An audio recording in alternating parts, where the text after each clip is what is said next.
kemiskinan itu suatu bentuk kesalahan. Kalau miskin itu berarti kamu karena malas, karena kamu kurang bersyukur, karena kamu usahanya kurang keras gitu loh. Kurang belajar, kurang edukasi, pendidikan dan lain sebagainya. Kita kemudian jadi bias pikirannya. Yang sukses berarti itu layak dihormati. Padahal siapapun itu layak dihormati sebagai manusia. Karena sebenarnya mulia atau tidaknya itu bukan tentang kamu punya apa, tapi kamu jadi apa. Kalau kamu jadi apa, kamu mau nggak punya apapun, kamu nggak punya apa-apa gitu, kamu tetap jadi dirimu.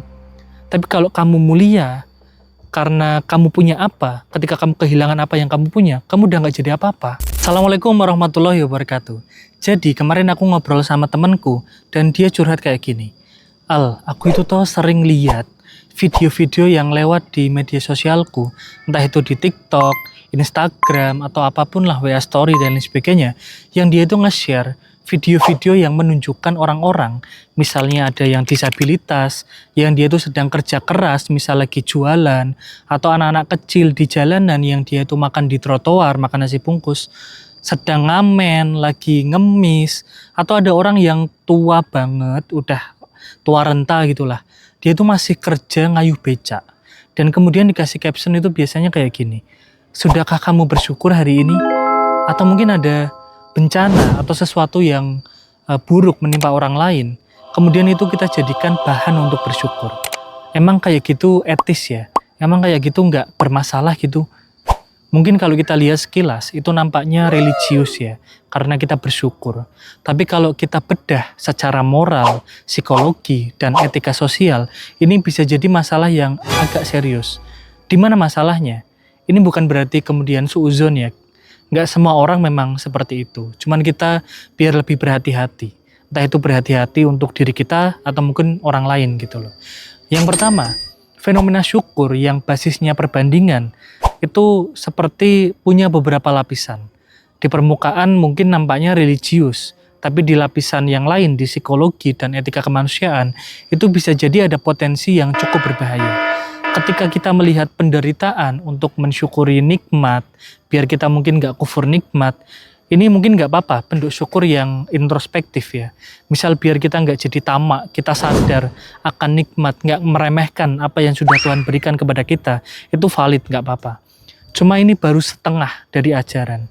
Jadi kita nggak cuman sekedar sadar, kemudian lega itu nggak terjadi sama kita, tapi kita bersyukur, kemudian sadar, terharu, tergerak lah, terus kita melakukan aksi, entah itu aksi sekecil apapun, karena bentuk syukur itu sebenarnya ketika kita menggunakan nikmat yang diberikan kepada kita untuk kemanfaatan, entah itu manfaat untuk diri sendiri ataupun orang lain. Kalau kita diganjar kesehatan misalnya, maka geraklah pakai kesehatan itu untuk menambah kebaikan dalam hidupmu. Karena dalam bersyukur yang perbandingan kayak tadi, itu terkadang juga muncul dalam perasaan kita. Kayak semacam, aku lebih baik dari dia. Ini bukan bentuk bersyukur, tapi bentuk melegakan ego, bahwa nasib kita lebih baik dari dia.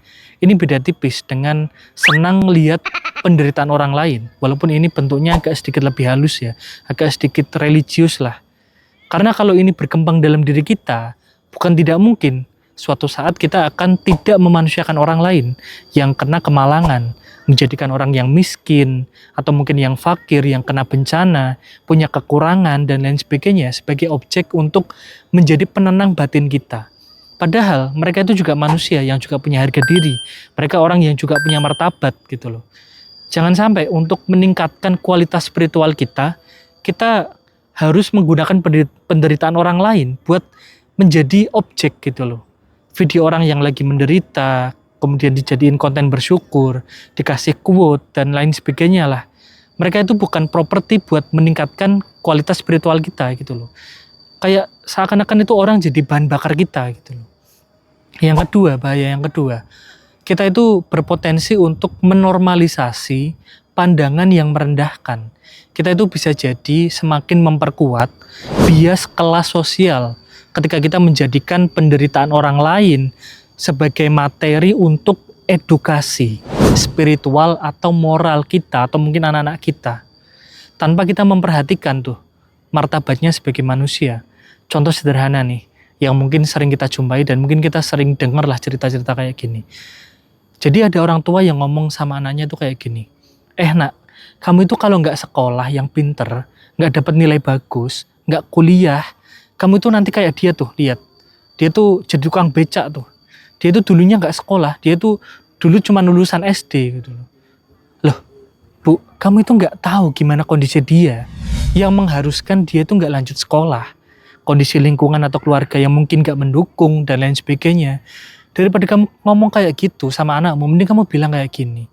Nak, kamu itu harus berpendidikan ya, biar kamu itu bisa menciptakan dunia yang lebih baik untuk saudara-saudara kita yang seperti itu. Kan lebih baik seperti itu daripada kamu menanamkan hal seperti itu dalam otak anakmu. Jangan kamu tanamkan di kepalamu atau di kepala anak-anakmu. Kemiskinan itu suatu bentuk kesalahan. Kalau miskin itu berarti kamu karena malas, karena kamu kurang bersyukur, karena kamu usahanya kurang keras gitu loh. Kurang belajar, kurang edukasi, pendidikan dan lain sebagainya. Kita kemudian jadi bias pikirannya. Yang sukses berarti itu layak dihormati. Padahal siapapun itu layak dihormati sebagai manusia. Karena realitanya seringkali yang terjadi, miskin itu karena adanya ketidakadilan struktural. Ada faktor sosial, ekonomi, geografis, ada keterbatasan akses pendidikan, ada orang tuh yang memperkaya dirinya sendiri, nggak mikirin jadi manfaat untuk sekitarnya. Kita mungkin terkadang kasihan, tapi kita nggak kasih sayang sama mereka. Kasihan sama kasih sayang itu beda ya, walaupun sama-sama ada kata kasihnya, itu beda jauh. Next episode kita akan membahas tentang kasihan dan kasih sayang itu tingkatannya seperti apa. Nah, kita bahas yang bahaya yang ketiga. Yang ketiga, jangan jadikan harta itu jadi indikator kemuliaan. Mulia tidaknya seseorang itu bukan soal hartanya. Apa koruptor itu mulia? Sekalipun dia kaya. Kalau ada yang ngomong, iya mulia dia. Kamu agak gila sih memang sih. Karena mindset kita itu seringnya kayak gini. Kaya sama dengan berhasil dan mulia. Miskin sama dengan tragis dan objek kasihan. Karena sebenarnya mulia atau tidaknya itu bukan tentang kamu punya apa, tapi kamu jadi apa. Kalau kamu jadi apa, kamu mau nggak punya apapun, kamu nggak punya apa-apa gitu loh, kamu tetap jadi dirimu. Tapi kalau kamu mulia, karena kamu punya apa, ketika kamu kehilangan apa yang kamu punya, kamu udah nggak jadi apa-apa. Karena mulia itu karena keteguhan kita, karena kita tetap bahasa Jawanya gitu.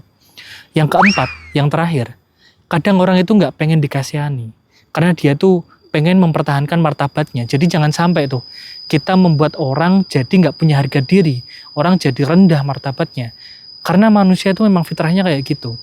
Dia tuh pengen diakui keberadaannya, dihargai apa yang menjadi kemampuannya, bukan dikasihani kelemahannya. Kamu kasih tuh ruang buat dia itu berjuang, bukan dianggap lemah dan nggak mampu. Ini bukan berarti gengsi ya, bukan, beda. Karena aku lebih baik kerja, kemudian kamu kasih gaji daripada kamu seakan jadikan aku kayak orang yang ngemis, kamu kasih aku cuma-cuma di depan umum apalagi sampai dikontenin malahan. Kalau kita mau bantu orang yang kesusahan boleh aja, tapi jangan buat mereka itu merasa rendah, jangan ditampilin ke publik, apalagi sampai dikontenin kan, jangan pamer gitulah.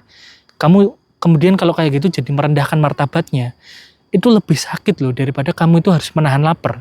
Kadang mereka itu cuman butuh ditemenin kok. Dia itu pengen dianggap setara, pengen diajak ngobrol, dihargai.